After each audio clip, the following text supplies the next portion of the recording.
Bonjour à toutes et à tous, ici Khalil Djebali pour ce Good Morning Market du 23 mars. Nous commençons tout de suite avec le rappel légal habituel. XTB France informe les participants que la présentation à venir et les informations qui vont être dispensées ne constituent pas en aucune manière une sollicitation ou incitation à acheter ou vendre des produits financiers. Voilà, nous commençons tout de suite avec le calendrier économique de ce vendredi et vous le voyez, donc salve de statistiques au Canada. Donc on prendra connaissance de statistiques relatives à l'inflation, l'indice des prêts à la consommation, les ventes au détail. On aura aussi aux États-Unis les commandes de biens durables à 13h30. Donc ça c'est évidemment une donnée qui va intéresser les opérateurs. On aura les ventes de logements neufs aussi. On aura par ailleurs un discours de Neil Kashkari, donc membre du FOMC. Et enfin, la séance s'achèvera à 18h avec l'indice Bakerux d'activité pétrolière. Nous le voyons, au moment où je vous parle, les indices perdent du terrain, perdent même beaucoup de terrain. Le DAX 30 perd 62 points. Le CAC perd lui de son côté 71 points. Moins 1,38% pour le CAC, moins 1,5% pour le DAX 30. Le FTSE MIB italien perd encore 180 points au moment où je vous parle, j'allais dire 170. Moins 0,80% au moment où je vous parle. Donc effectivement, les marchés corrigent bien. Après l'annonce par Donald Trump de taxes douanières contre la Chine, donc effectivement la réaction de marché ne s'est pas fait attendre. Déjà qu'hier je pensais que Donald Trump aurait un discours qui aurait vocation à rasséréner les inquiétudes des opérateurs, et que nenni, bien au contraire, il a continué, il a signé et persisté dans son action, et ça explique ce matin pourquoi les marchés corrigent. Voilà. Allez, on attaque tout de suite avec l'analyse de la paire euro-dollar qui se stabilise autour des 1,2330. Je pense que l'actif va retrouver des couleurs, forcément. Quand les indices européens décalent à la baisse, forcément ça favorise l'euro. Donc là je pense que la paire euro-dollar va aller sans doute chercher le niveau des 1,2370 pour un dollar, voire même le niveau des 1,2370 dollars pour un euro, voire même 1,24 dollars pour un euro. Le DAX 30 qui continue de corriger, vous le voyez ici en D1. Donc la dead cross continue de se matérialiser, on teste le seuil des 11 900 points. Sur le DAX 30, si on regarde maintenant en M30, on voit qu'on est venu chercher tout à l'heure le seuil des 11 912, en tout cas on n'est pas passé loin. Le plus bas de la séance pour l'instant, bon, c'est à peu près ce seuil là.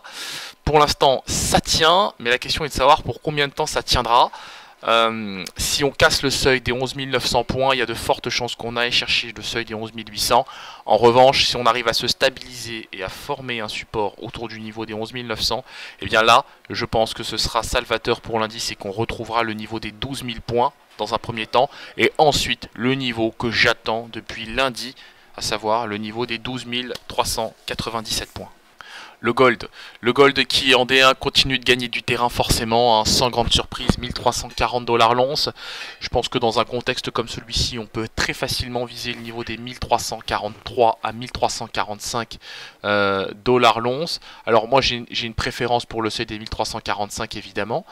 Je pense qu'on a tous les catalyseurs pour, en tout cas aujourd'hui. Voilà, donc c'est clairement acheteur, et on a une toile de fond qui favorise tout simplement les opérateurs bullish sur cet actif. Le WTI maintenant qui se stabilise sous le seuil des 64,9 dollars le baril. Donc on est sous deux moyennes mobiles à 7 et 21 périodes. Alors il n'y a pas encore péril dans la demeure. Néanmoins je me méfie du gap haussier. Je pense qu'on est exposé et qu'on est susceptible de le combler aujourd'hui. Donc je ne serais pas étonné de voir les cotations retrouver le seuil des 64,3 dollars le baril aujourd'hui. Sur l'indice S&P 500 et à l'image du DAX 30, bien forcément on corrige fortement. Donc on a vraiment cassé tous les niveaux de support majeurs, le niveau des 2670 cassé, le niveau des 2660 cassé aussi. Au moment où je vous parle, on évolue sous la moyenne mobile à 21 périodes autour du niveau des 2636. Bon, on voit que le seuil des 2626, 25 plutôt, même 23 plutôt, tient relativement bien, donc c'est rassurant. Je serais tenté de faire quelques achats à bon compte sur l'indice S&P 500 et de viser le niveau des 2650, mais je n'irai pas au-delà parce qu'on a quand même une toile de fond qui est très très incertaine au moment où je vous parle. Nous terminons avec le Bitcoin. Le Bitcoin qui évoluait à l'intérieur d'un canal ascendant. Nous avions une toile de fond euh, très bien. Enfin, on avait des prix qui étaient très bien orientés en M30. Et nous voyons que les prix n'ont pas réussi à tenir le seuil des 9000 $. On a corrigé. On a corrigé à tel point de casser le niveau des 8590. Donc là, on a réussi à former un nouveau support sur le niveau des 8320, 8310. Donc c'est un niveau que nous connaissons d'ailleurs. C'est pas un niveau anodin. On retrouve des couleurs. On voit que les prix évoluent désormais au-dessus des deux moyennes mobiles à 7 et 21 périodes. Je pense qu'on peut tenter des rachats en direction des 8590. Voire même, pourquoi pas, les 8694. Maintenant, je me méfie de cette fourchette de prix. Je sais pas si on aura beaucoup de vecteurs aussi entre les 8590 et les 8690. Autrement dit, je pense pas qu'on ira rechercher le niveau des 9111. On voit que c'est un très gros niveau de résistance. Donc de mon point de vue, on a des supports solides à 8310. Donc pour l'heure, je viserai tout simplement le niveau des 8590. Au mieux 8690.